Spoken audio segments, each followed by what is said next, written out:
Preocupación en el Guasmo Sur, en Guayaquil, tras el ataque armado contra una familia en el que 4 menores fueron asesinados con edades que oscilaban entre 5 meses y 7 años. Según la tesis de la policía, los responsables eran miembros de un grupo de delincuencia organizada, pero se confundieron de vivienda al momento de realizar el atentado. El crimen ocurrió a través de esta ventana, que aún mantiene intactas las huellas de los impactos de bala en el vidrio y en el aluminio que la protege. La noche de este lunes, al menos 5 personas llegaron a esta vivienda, ubicada en el Guasmo Sur, en la cooperativa Guayaquil, e ingresaron las armas por la ventana y dispararon contra una familia. Lamentablemente fallecieron 4 menores de edad, menores que tienen edad que oscilan desde los 5 meses, 3 años, 5 años y 7 años.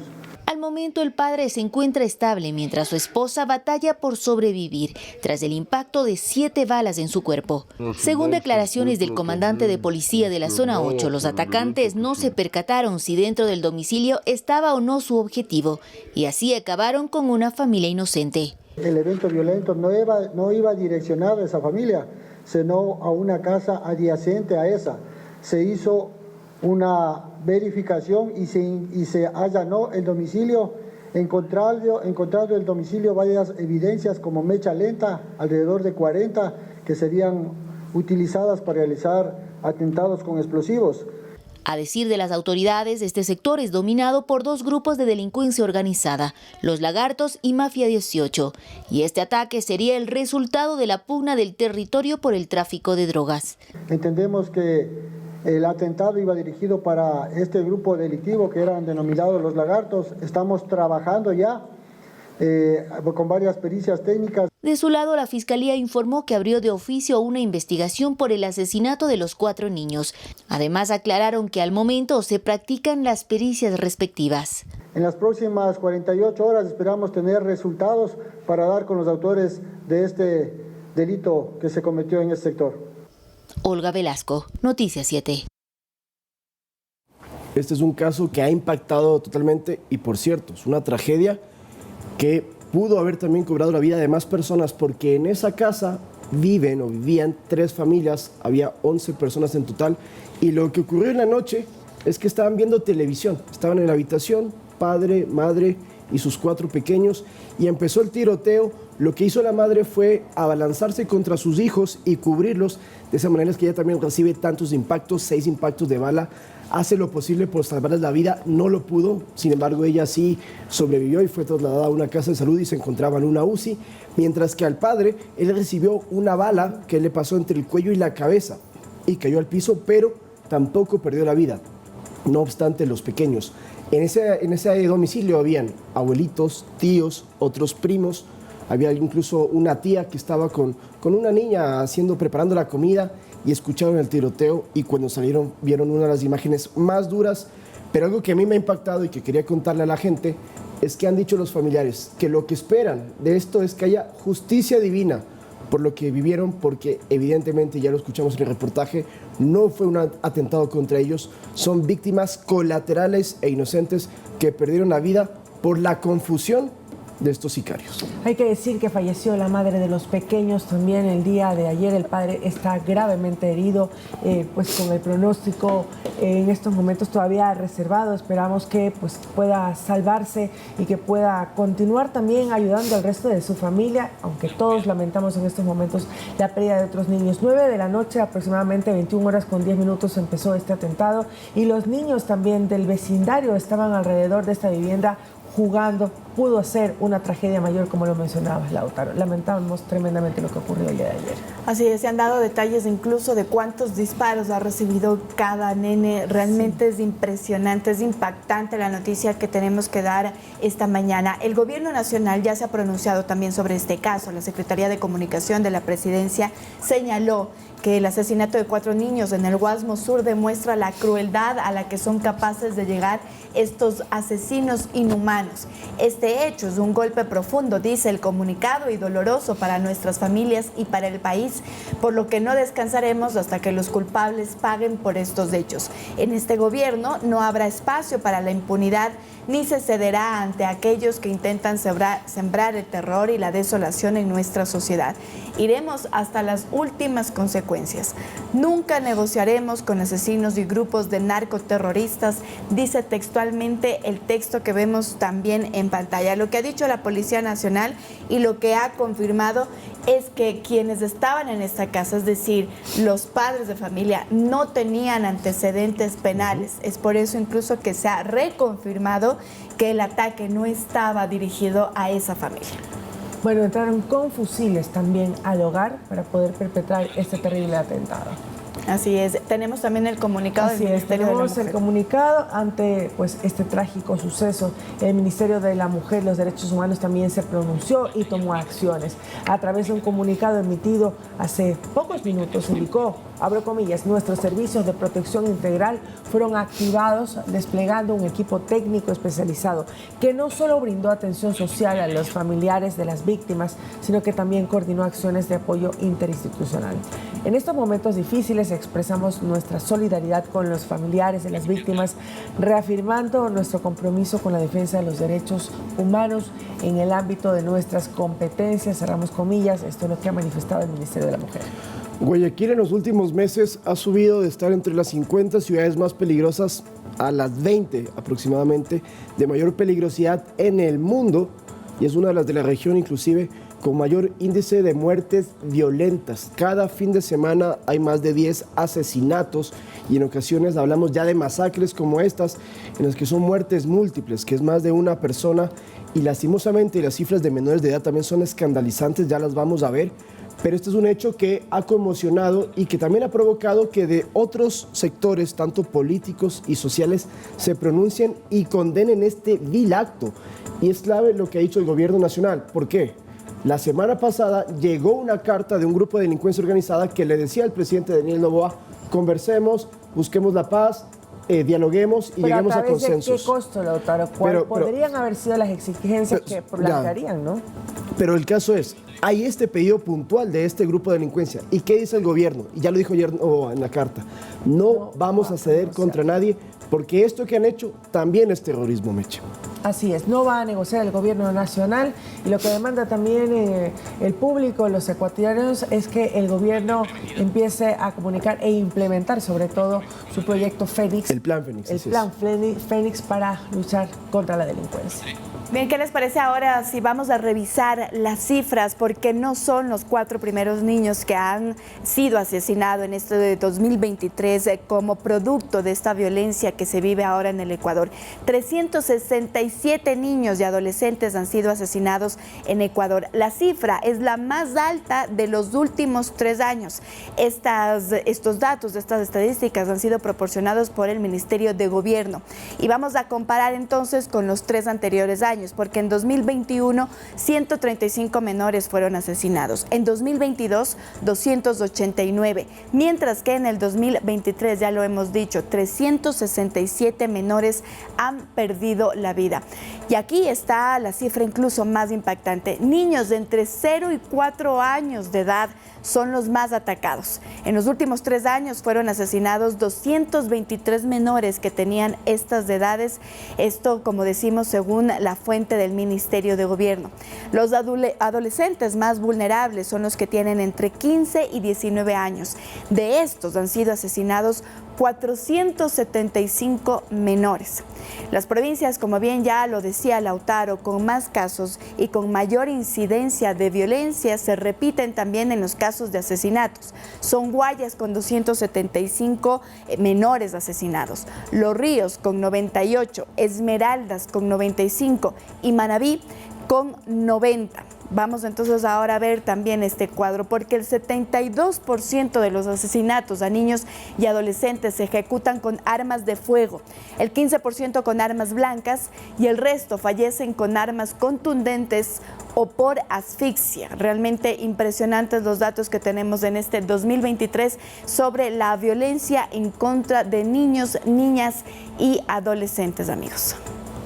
Cifras impactantes, porcentajes que no se deben quedar solamente ahí, de lo que estamos sufriendo en estos momentos, ¿no? Tantos tantos menores de edad que han pasado a través de estos actos violentos. Y ahora un tema solo para complementar, y lo estaba revisando para tener el dato exacto. Un delito contra un menor de edad es un agravante ya en un proceso judicial. Las penas son mayores. Entonces, en el momento que, y ojalá, esto sí lo digo a título personal, ojalá detengan a los responsables de este vil acto, judicialmente van a ser sancionados mucho más fuertes que por un asesinato normal. Eso también como un dato de parte de este hecho que de verdad nos deja con la piel de gallina.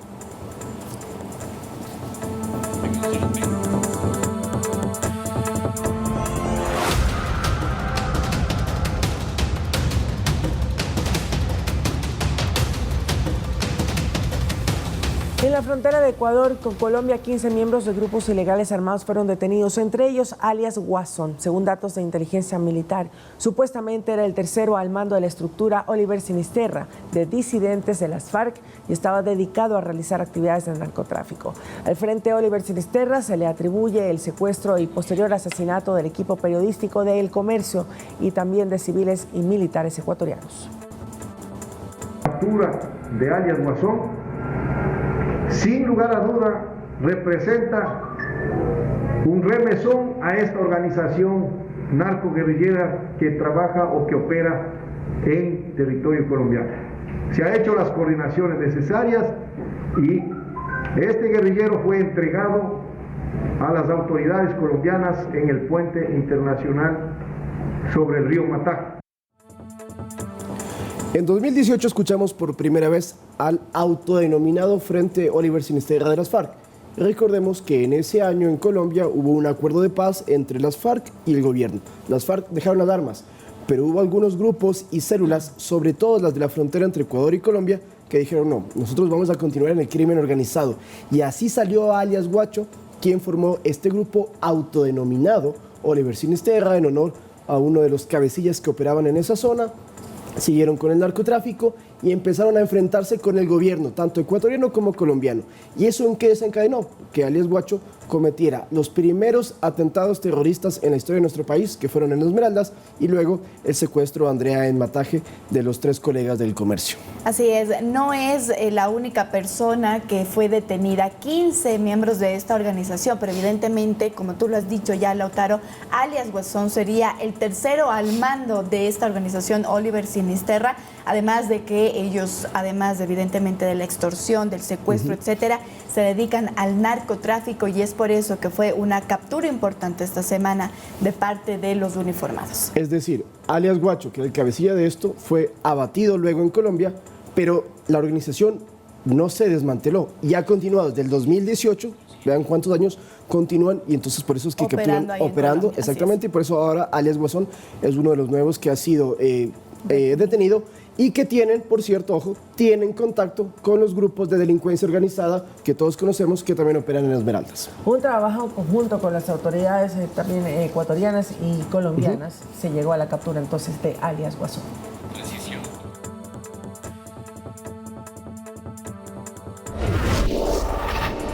Otros temas, en la Asamblea Nacional se presentó la petición de juicio político contra 3 vocales del Consejo de la Judicatura por un supuesto incumplimiento de funciones. Uno de ellos es el presidente de esta institución, Wilman Terán. Lo que el asambleísta Jorge Peñafiel llevaba en sus manos era la petición formal para que en el legislativo se tramite una interpelación contra 3 funcionarios de Estado. Aquí están las pruebas que el pueblo ecuatoriano estaba esperando para luchar contra la corrupción en el Consejo de la Judicatura. La solicitud, con 40 firmas de respaldo recopiladas por el movimiento Construye, es para enjuiciar políticamente al presidente de la Judicatura, Wilman Terán, y a los vocales Javier Muñoz y Maribel Barreno. Cometido actos irregulares en el manejo de los plenos del Consejo de la Judicatura, en el manejo de las sanciones disciplinarias y sobre todo por las omisiones que han cometido al no sancionar a los jueces que, utilizando sus cargos, liberan delincuentes de la manera más burda y ridícula. La petición es del primer paso para una posible interpelación, pues en un plazo máximo de 5 días, el presidente de la Asamblea deberá poner la solicitud en conocimiento del resto de miembros del CAL y habrá 10 días más para decidir si continúa o no el trámite. Sin embargo, Wilman Terán aseguró que no está preocupado. Quien vive en paz, quien no hace nada indebido, duerme en felicidad. El titular de la Judicatura acotó que no hay pruebas que demuestren las acusaciones vertidas en su contra. Carece absolutamente de fundamentos. Carece de todo fundamento porque tanto en el fondo como en la forma denota un claro desconocimiento normativo. Los 3 vocales de la Judicatura llevan meses en el ojo público, con cuestionamientos de otras funciones del Estado, inclusive de la Corte Nacional de Justicia. Terán y Muñoz también han sido procesados penalmente por el supuesto cometimiento de delitos como obstrucción de la justicia, señalados de destituir irregularmente al juez Walter Macías y de no realizar adecuadamente el concurso para elegir a 7 nuevos jueces de la Corte Nacional. Actuaciones en general y concretamente en el concurso que hace daño a la función judicial y a su legitimidad. En un eventual juicio político, Terán, Barreno y Muñoz podrían perder sus cargos y ser censurados. Lautaro Andrade Castro, Noticias 7.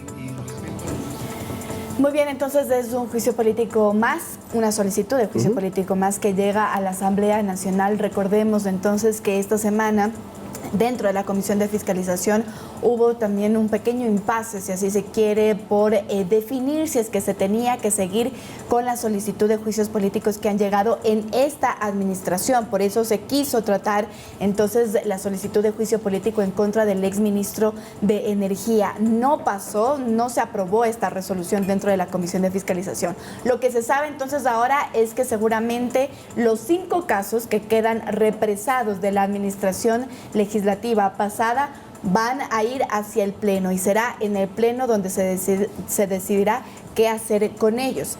A la cola entonces va el del exministro de Energía, Fernando Santos Alvite, también el de la fiscal Diana Salazar, del Consejo de la Judicatura, que entre sus, entre los autores estaría el presidente de esa institución, Wilman Terán. Veremos entonces esta semana qué es lo que ocurre dentro del Pleno para ver qué es lo que se decide, cómo se procede con los anteriores juicios y qué es lo que ocurre con las nuevas solicitudes.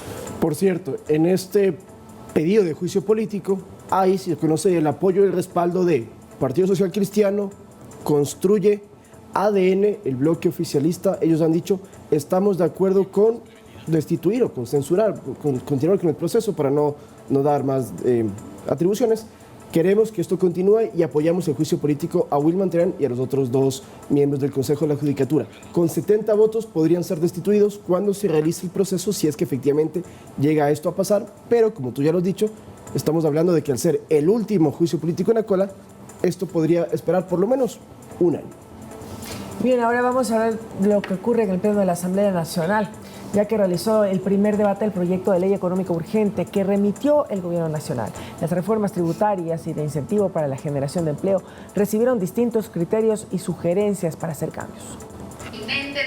Estamos a menos de 3 semanas de que se cumpla el tiempo establecido para que el proyecto de ley de eficiencia económica y generación de empleo finalice su trámite. Este martes se efectuó en el Pleno de la Asamblea el primer debate del informe aprobado en la Comisión de Desarrollo Económico.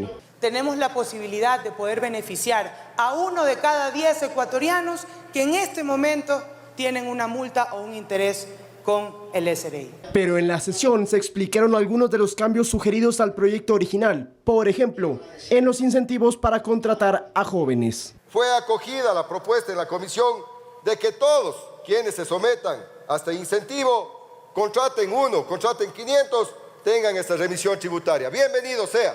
Se les descontará el 50%, ¿sí?, en relación a las nuevas contrataciones. Y si bien desde el gobierno se aclaró que las reformas no agregaban impuestos, hubo propuestas distintas. Yo creo que hay que grabar también un impuesto a la salida de divisas y creo también que necesitamos tener la madurez para grabar con un impuesto a los consumos especiales, con ciudadanos. Sobre el IVA que se deducirá en el sector inmobiliario, desde la Revolución Ciudadana plantearon: que se agregue la aclaración de los detalles técnicos ampliados y definiciones sobre lo que son bienes y servicios cuyas compras y ventas sean objetos de esa devolución y que también puedan ser regulados con el propósito de prevenir el abuso que siempre ha existido. Mientras que Jorge Aicaiturri, del Partido Social Cristiano, se refirió que con la eliminación del IVA al alojamiento para el sector del turismo, nosotros creemos que también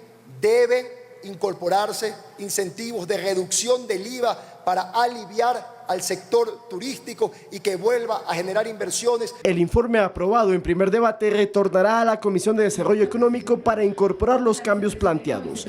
Se estima que el 22 de diciembre se realice el segundo debate y con él la aprobación final del proyecto de ley. Lautaro Andrade Castro, Noticias 7.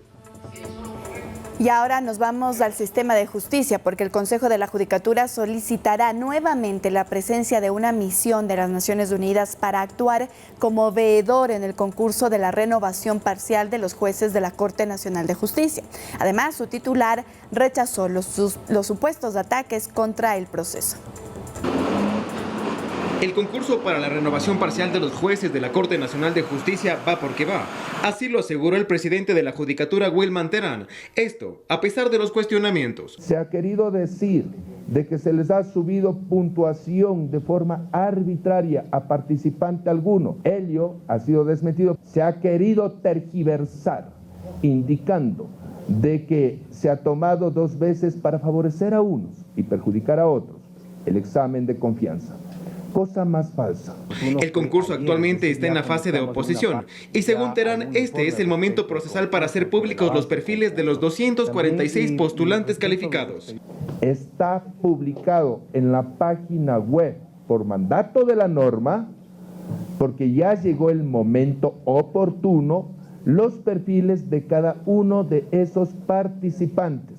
Recalcó que desde agosto del presente año se ha pedido una veeduría directa de la misión de las Naciones Unidas, justamente para transparentar el proceso. Es decir, estamos pidiendo a los organismos internacionales oficiales, a la comunidad jurídica internacional, que haga una visita in situ y que haga la intervención directa frente a todos los ataques.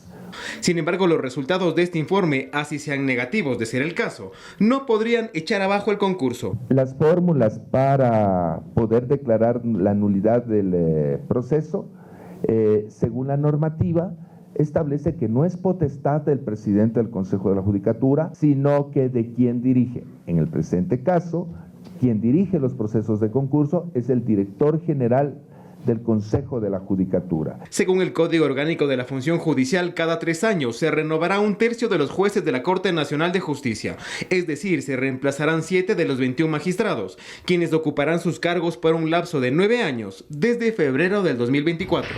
Edison Saavedra, Noticias 7.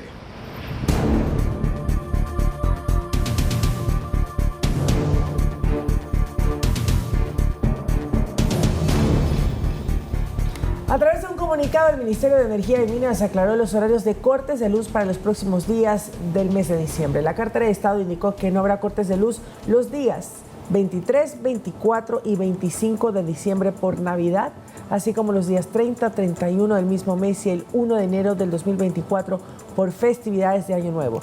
Sin embargo, recalcaron que desde el 15 de este mes las franjas de corte de energía a tensión ahora serán de 3 horas diarias.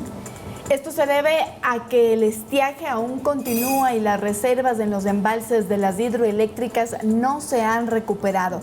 A esto se suma que la central Coca-Cola Sinclair deberá entrar en mantenimiento el 6 y 7 de enero del próximo año. El gobierno lleva adelante el proceso de compra de energía offshore a través de una convocatoria de expresiones de interés. Esta adquisición estará a cargo de la Corporación Eléctrica del Ecuador. Repetir entonces, desde este 15 de diciembre aumenta 1 hora la franja horaria de los cortes de luz. Ya no serán 2 horas, serán 3. ¿Qué es lo que sucedió? Les voy a contar las cifras exactas. Se necesitan, la capacidad de generación de energía en el invierno debe ser de 35 al 40%, pero actualmente lo que se registra es del 10 al 15%, es decir, del 35 al 10%. Es una diferencia considerable. Además, que continúa el estiaje tanto en Colombia como en el Ecuador y no tenemos para cubrir los 465 megawatts de déficit, que es lo que estamos hoy por hoy, y se necesita entonces que también desde el sector público y privado se disminuya el consumo del 2 al 3%.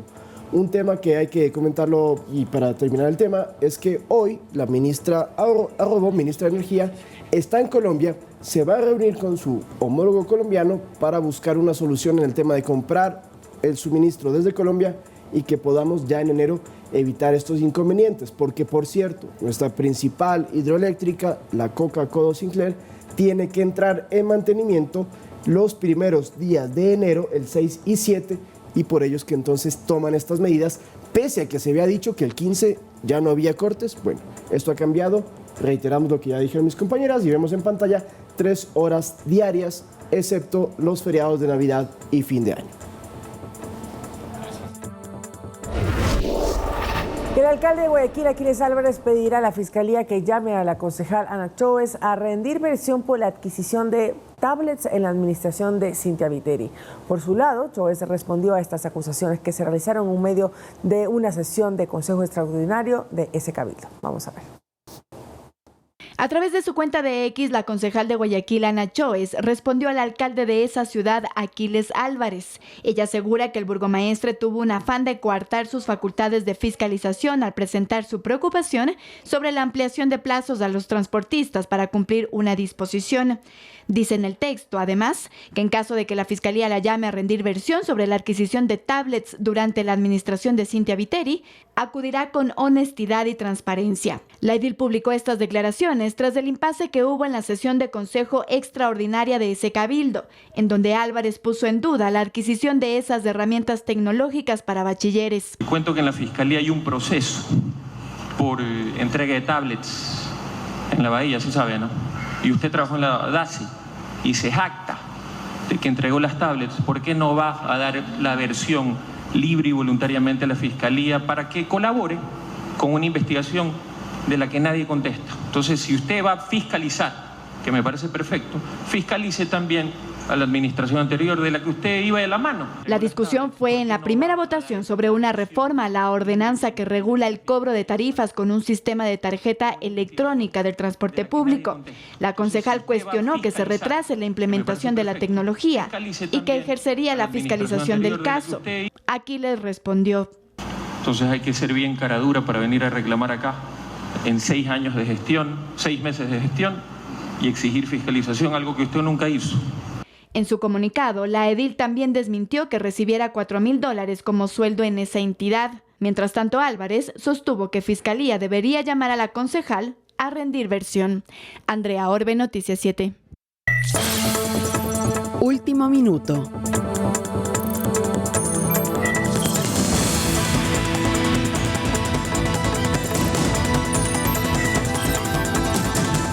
Bien, hace pocos minutos la ministra de Gobierno acaba de dar unas declaraciones en un medio colega. Vamos a mirar qué es lo que ha dicho, porque se ha actualizado la información sobre la masacre en el Guasmo Sur. El Ministerio del Interior ya ha informado que pues la ministra Mónica Palencia se solidarizó con los familiares de las víctimas. Además, informó que la Policía Nacional ha realizado más de 10 allanamientos y ponga atención porque ya se tienen identificados a los responsables de esta masacre que ha dejado como resultado 4 niños fallecidos incluso de entre 5 meses de edad a 7 años. Pero además la ministra también se ha referido a otros temas en el marco de la seguridad. Ha dicho, por ejemplo, que ya se está poniendo en ejecución el plan Fénix, se encuentra en marcha, ha dicho, y lo iniciamos haciéndonos cargo del Ministerio del Interior, del Ministerio de Defensa, de la Policía Nacional y Fuerzas Armadas. También estamos trabajando en buscar cooperación internacional, ha señalado la ministra. Además, detalló que se siguen los lineamientos del presidente Daniel Noboa y que se están cerrando acuerdos con Estados Unidos por $200 millones para la seguridad del país. Ha dicho que el día de ayer se ha firmado un acuerdo para crear la unidad de investigación conjunta en materia de defraudación tributaria y lavado de activos. voy a abrir comillas porque lo que ha dicho es: vamos a tener megacárceles de máxima seguridad. Se cumplirá con la norma técnica para la construcción de las mismas. La semana entrante llegará el equipo de asesoramiento para este proyecto. Para concluir la temática de seguridad, la ministra aseguró que el Ministerio del Interior y el Ministerio de Gobierno no se van a fusionar. Esta separación no ha concluido. Tengo ya un equipo legal trabajando para terminar este proceso. Han sido las últimas declaraciones de la ministra. Nuevamente repetimos, entonces, ya se ha identificado a los responsables de la masacre en el Guasmo Sur. Y con lo que mencionas de las megacárceles, para cerrar el punto, la asesoría, ¿se saben de dónde viene?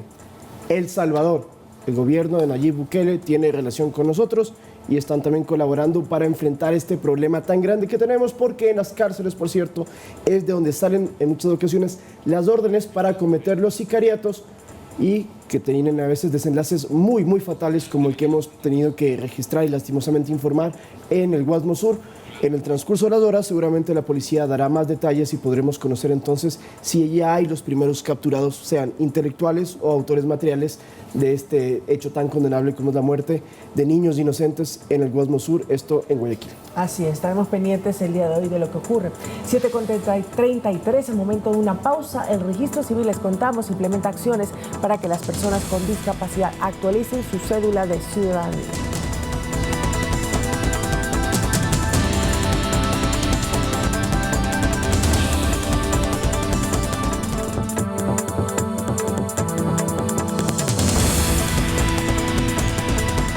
Estamos de regreso, 7:35. El desbordamiento del Río Blanco en mayo pasado se llevó el puente que conectaba las provincias de Pichincha, Santo Domingo y Esmeraldas. Para ello, en el lugar continúa la construcción de una nueva estructura de 330 toneladas y 10 metros de ancho que está en su etapa final. El Ministerio de Transporte y Obras Públicas, junto al Cuerpo de Ingenieros del Ejército, visitaron la obra, que tiene un costo de $1,4 millones. Por este lugar transitarán 1,000 personas al día entre Puerto Quito y La Concordia. El ministro de Transporte, Roberto Luque, informó ya la fecha de apertura del nuevo puente. Escuchemos sus declaraciones. Este tipo de puentes viene prefabricado y el manual te indica para qué tipo de longitudes lo puedes usar. En este caso hubo que hacer una obra de ingeniería complementaria para poderlo usar porque la distancia de apoyos era mayor a la que estaba establecida. Y en ese sentido el trabajo de ingeniería es muy bueno y nos quedamos con el compromiso de entrega del 23 de diciembre para esta obra. El 18 empieza el lanzado, el 18 de diciembre, y con esto pues vamos a ganar conectividad entre Esmeraldas y Pichincha, que es muy importante, ¿no? Son 125 metros de largo de este puente delta, que es como se denominan estas estructuras, que son mucho más sencillas de armar, ¿verdad? Son móviles y las pueden ubicar y son una forma de resolver cuanto antes problemas con diferentes puentes y otras estructuras. Son aproximadamente 4 millones de personas que se van a beneficiar con que vuelva la conectividad en esta zona, porque recordemos que por ese lugar transitan diariamente muchísimas, más de 10,000 vehículos que van hacia las diferentes provincias y que conectan, por ejemplo, La Concordia con Santo Domingo de los Áchilas o con Puerto Quito también en Pichincha. Es un puente que se fue producto del fuerte invierno que tuvimos a principios de año y que ahora entonces, al tener mayor altura y ser mucho más reforzado, se estima que no vuelva a caerse o destruirse. Así es, entonces, para recordar, el 23 de diciembre estaría ya listo. Recordemos que esto, como ya lo habías dicho tú, Lautaro, este puente colapsó en marzo. El anterior gobierno tuvo que declarar en emergencia para poder adquirir esta nueva estructura. Se dijo en principio que estaría listo en un par de meses. Se puso incluso la fecha que estaría listo en noviembre. Sin embargo, ahora vemos que finalmente el 23 de diciembre ya tendrá conectividad a estas tres provincias, porque no son solo pues las ciudades que atraviesan ese puente, sino que es una conectividad para Pichincha, para Santo Domingo, para Esmeraldas. Hubo muchísimos estudiantes que tuvieron que pasarla muy mal durante todos estos meses porque no había circulación sobre el puente de manera terrestre, digámoslo así, sino que tenían que incluso utilizar canoas para movilizarse de un lado al otro. El Registro Civil implementa acciones para que las personas con discapacidad actualicen su cédula de ciudadanía, teniendo en cuenta que será el único documento que reemplace su condición. ¿Cómo hacerlo? Se lo contamos en la siguiente nota. A partir de este 31 de diciembre, el carnet de discapacidad perderá validez en el Ecuador. Sin embargo, la cédula será el documento de respaldo, pero hay que actualizarla. Para deber de tener dos documentos, tenemos un solo documento en el cual está toda nuestra información. El proceso para actualizar la cédula es simple. La persona con discapacidad deberá acercarse a una agencia del Registro Civil. Solo necesita su número de identificación. Con esta información se desplegarán los datos. En caso de que la discapacidad sea de movilidad grave o muy grave, un familiar podrá hacer el trámite. Que acudan de manera directa a las agencias del Registro Civil a sacar su cédula, recordarles que no necesitamos nosotros un turno para hacerlo. Este proceso se ha llevado a cabo por más de un año. Sin embargo, de las 470,000 personas con discapacidad, no todos han hecho esta transición del carnet a la cédula. Por ejemplo, que están en la ruralidad o que tienen dificultad de movilidad. Por este motivo, el Registro Civil ha implementado las denominadas brigadas de cedulación móvil. Nosotros como Registro Civil nos desplazamos hacia el lugar a donde desean la obtención de la toma de fotos y huellas. Para solicitar una brigada, usted debe cumplir los siguientes requisitos. Un familiar debe entregar una solicitud por escrito con el formato que se encuentra en la página web del Registro Civil, entregarlo en físico o enviarlo al mail servicios@registrocivil.gov.es. Manuela Bedón, Noticias 7. Bien, ella ha dicho entonces del CONADIS que seguramente se va a pedir una extensión después del 31 de diciembre para que las personas con discapacidad sigan actualizando la cédula de ciudadanía. Sin embargo, eso aún no es oficial. Lo que sí es cierto es que solo hasta el 31 de diciembre usted podrá utilizar el carnet de discapacidad, si es uno de los casos. A partir del 31 de diciembre, solo la cédula de ciudadanía, si es que está actualizada, podrá pues entonces servir para respaldar esta condición de miles de personas. Pero y estas brigadas también de cedulación, también muy importante que puedan obtener la información dónde se van a dar para que puedan realizar el trámite y poder tener todos estos beneficios. Con esto también se busca evitar los problemas que sobre todo surgieron desde el 2020 cuando se conoció que más de o casi 30,000 carnets tenían irregularidades. Incluso el año pasado el Ministerio de Salud sacó de circulación o los anuló a 5,000 carnets porque había muchas personas que los compraban para con ello tener beneficios. Por ejemplo, importar vehículos o sacar otras ventajas tributarias e inclusive autoridades como exasambleístas, el expresidente del Consejo de Participación Ciudadana y Control Social, Cristian Cruz, tenían carnets que decían que sus discapacidades eran de porcentajes muy altos y esto evidentemente era una ilegalidad. Esto surgió en 2020 y por eso buscan la manera de cambiar para que no sea tan sencillo que la gente haga un uso fraudulento de finalmente un servicio que es para ayudar a quienes sí lo necesitan. Perjudicando a quienes lo necesitaban. Totalmente. Específicamente.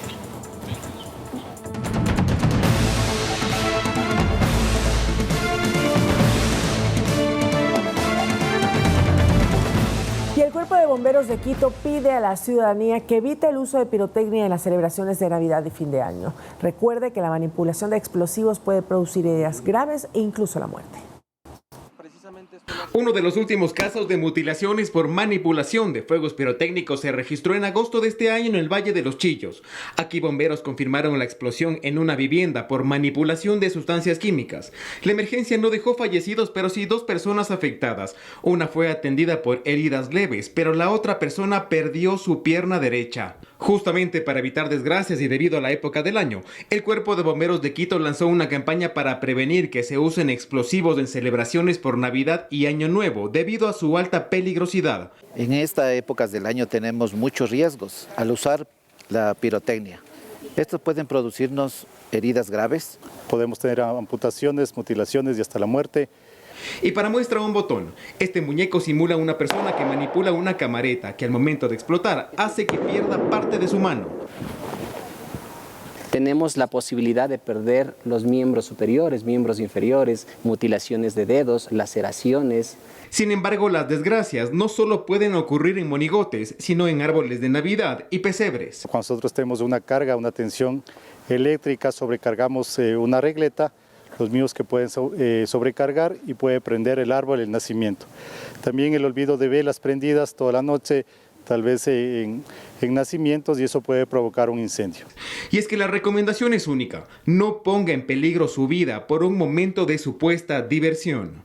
Edison Saavedra, Noticias 7. Y además que el tener la pirotecnia también provoca que haya incendios, porque en muchas ocasiones se le almacena la pólvora, sobre todo en lugares que no están adecuados. Incluso recordarán ustedes que durante todo el año hemos sacado casos, sobre todo en lugares de clima caliente como Guayaquil, donde almacenan toda esta pólvora, todos estos objetos, y por una chispa o alguna cosa que sucede, se enciende y se puede prender fuego toda la vivienda. Estos son los daños y los peligros que puede haber en el tema del almacenamiento. Pero además, André, y conversábamos fuera de micrófono, los animales también se ven en peligro. Inclusive, un perro, un gato pueden perder la audición si es que suena muy cerca de ellos un petardo, alguna camareta o los fuegos artificiales. Entonces, para nuestros amigos de cuatro patas, también la pirotecnia es muy nociva para su salud.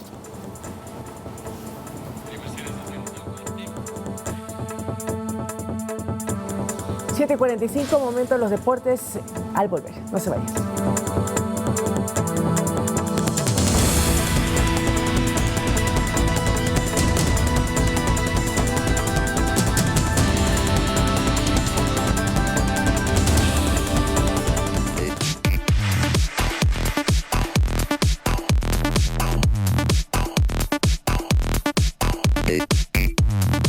Feliz miércoles con todos, 7:47 de la mañana. Arrancamos los deportes para contarles que ya hay árbitros designados para la final de este domingo, la final ya de vuelta, en donde se decidirá al campeón de la Liga Pro entre Liga de Quito e Independiente del Valle, partido que se jugará en el estadio Rodrigo Paz Delgado a partir de las 16:30. Pero vamos a ver quién será entonces y quiénes acompañarán al árbitro central, que precisamente es Augusto Aragón. Estará acompañado por el asistente 1, Byron Romero, asistente 2, Andrés Tola, mientras que el cuarto árbitro es Osvaldo Contreras. El quinto será Dani Ávila. Y a cargo del VAR estará Brian Loaiza, acompañado por Edison Vázquez y su asistente 2, Luis Quiroz. Entonces, ese será el grupo de árbitros que comandarán el partido ya para definir al campeón de nuestra liga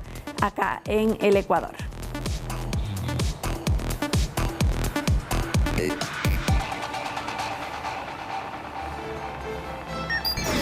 La fase de grupos de la Champions League está ya por terminar y con eso hay algunos, 14 de hecho, equipos ya clasificados a los octavos de final. Vamos a ver cuáles son estos y faltan, por cierto, dos equipos más. El Arsenal, Bayern, Barcelona, Copenhagen, Atlético de Madrid, Borussia Dortmund, PSV, Real Madrid, Real Sociedad, Napoli, la Lazio, Inter de Milán, Leipzig y Manchester City han ya clasificado a octavos de final, han asegurado su pase y faltan dos cupos que saldrán del grupo F y el grupo H respectivamente en los partidos que se jugarán ya en estos días, así es que estaremos pendientes para saber también cómo irán los cruces en estos octavos de final de la Champions League.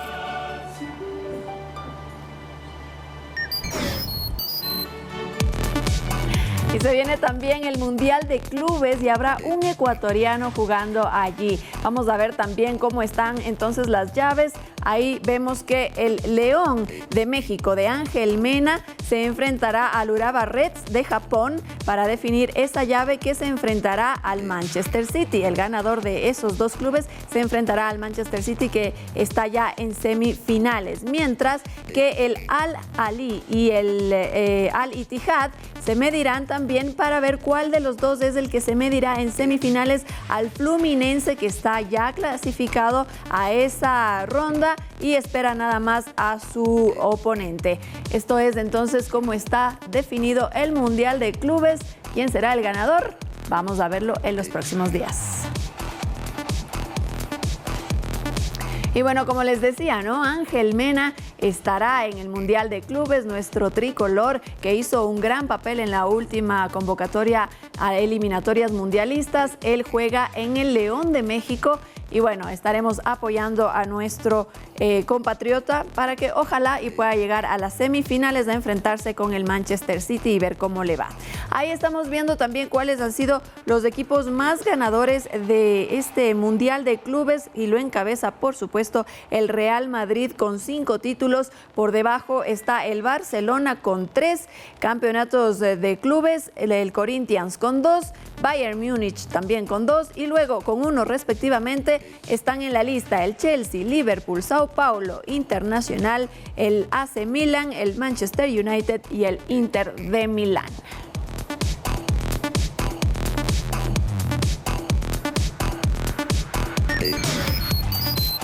Y la FIFA dio a conocer parcialmente ya cuáles son los clasificados a los premios de Best, en este caso en la categoría de arqueros, tanto masculino como femenino. Ahí podemos ver que se encuentra Bono, también Thibaut Courtois y Ederson de Brasil son los finalistas en la categoría masculina, mientras que para la categoría femenina se encuentran Mackenzie Arnold, vamos a ver la claqueta para que ustedes ahí las puedan reconocer, Catalina Colli de España y Mary Earps de Inglaterra.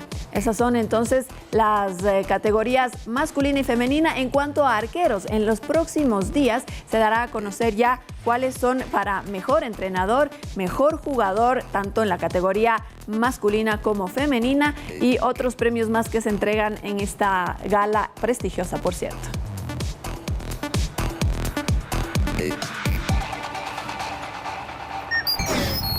Con eso terminamos los deportes, pero no se mueva porque vamos a una pausa y regresamos con el final de Noticias 7.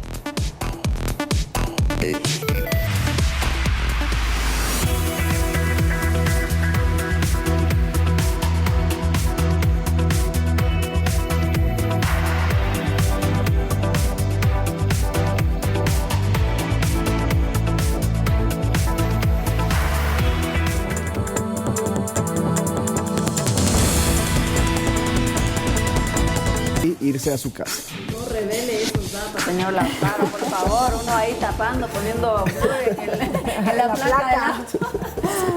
Bueno, les contamos, compañeros y amigos televidentes, que el municipio de Quito busca fomentar un buen uso del metro de Quito. 43 guías educativos estarán distribuidos en las 15 estaciones del metro de Quito para enseñar a la ciudadanía las normas de convivencia y buen uso de este transporte público. ¿Alguna vez se ha subido a un medio de transporte subterráneo? Pues muchos ciudadanos han experimentado por primera vez movilizarse en el metro de Quito. Desde el ingreso a la estación de La Carolina podemos observar que no todos conocen las reglas de uso y convivencia. Es la primera vez que vengo aquí al metro, no he venido y no sé ninguna regla todavía. Ojalá con el tiempo vayamos aprendiendo un poquito más. Por ejemplo, vemos en el graderío gente que entra por el lado izquierdo y derecho. Gracias. También hay ciudadanos que no esperan a que salgan primero del tren para ingresar. Sin embargo, se comprende porque es un sistema de transporte nuevo. La empresa operadora del metro implementó 43 guías educativos que estarán distribuidas de manera indefinida en las 15 estaciones para enseñar a la ciudadanía la cultura metro. Dentro de los reglamentos de la cultura metro están: no consumir alimentos ni bebidas en estaciones y andenes, llevar mascotas siempre dentro de una caja transportadora, los animales de asistencia deben usar su arnés y portar su carnet, respetar los ingresos preferenciales como el ascensor para personas con discapacidad, adultos mayores, personas embarazadas o niños en brazos. Si estamos en el andén, respetar siempre la franja de color amarillo y colocarnos atrás de la franja de color amarillo. Entonces esta franja de color blanco es el piso podotáctil, que es el camino que les dirige a las personas con discapacidad visual, entonces debemos siempre dejarla despejada. Quienes utilizan este medio de transporte instan al resto a cumplirlas. Para movilizarnos más rápido, mejor. Tienen que mantener esto siempre limpio. Es muy cómodo, es lindísimo, lindísimo. Manuela Bedón, Noticias 7. Y atención, si aún no ha realizado la revisión vehicular, diciembre es la última oportunidad para que haga el trámite, sobre todo en la ciudad de Quito. Aquí le contamos lo que necesita para que su auto pase la revisión sin ningún problema. Todo el mes de diciembre es la última oportunidad para que quienes por alguna razón no han realizado la revisión vehicular lo puedan hacer, sin importar el número en el que termine la placa de su auto. 5 centros que están habilitados para la revisión vehicular, que es Guamaní, Guajaló, San Isidro, los valles de los Chillos. Para eso, justamente nosotros hemos extendido horarios y vamos a trabajar desde las 8 de la mañana hasta las 6:30 de la tarde. Sin embargo, ponga atención, porque si usted no realizó el trámite en el mes que le tocaba, deberá pagar una multa de $25. Y si no realiza la revisión, la penalidad puede incrementarse hasta $100. Hay 2 multas que se agregan justamente al año de no realizar la matrícula, que es una de $50 por no haber pagado los valores de la revisión vehicular. Ya cuando asista a la revisión vehicular, debe verificar que en su auto funcionen bien los focos, que las llantas se encuentren en buen estado, que no emita gases que contaminen el ambiente y que el sistema de alineación esté perfecto. Para cumplir con la revisión y matriculación, deberá verificar y pagar las multas en las agencias nacional y metropolitana de tránsito, pagar el valor del sticker de revisión, cancelar el impuesto al rodaje, pagar el valor de la matrícula en el SRI, pagar la tasa de mantenimiento vial en la prefectura de Pichincha y tomar una cita en uno de los centros de revisión vehicular. Natalia Arteaga, Noticias 7. Bueno, los puntos están claros para que aprovechen esta última oportunidad del mes de diciembre y puedan matricular así y realizar esta revisión vehicular. Y evitar la multa que si pasa de año, pues le cae adicional a no haber hecho la del mes que le correspondía. Así es, y bueno, para quien dejó al último todo, ¿no? Es este mes de diciembre, hay largas filas. ¿Por qué me miras, Andrea? A quien le caiga el guante, señor Lautaro, yo no he dicho su nombre aquí, pero si a ustedes le llega, pues con eso entonces nosotros nos despedimos, amigos. Que tengan todos un excelente día. 12:30 los esperamos en el noticiero al mediodía de Noticias 7. Más información también a partir de las 19 horas. Que tengan un excelente día. Bye. Chao.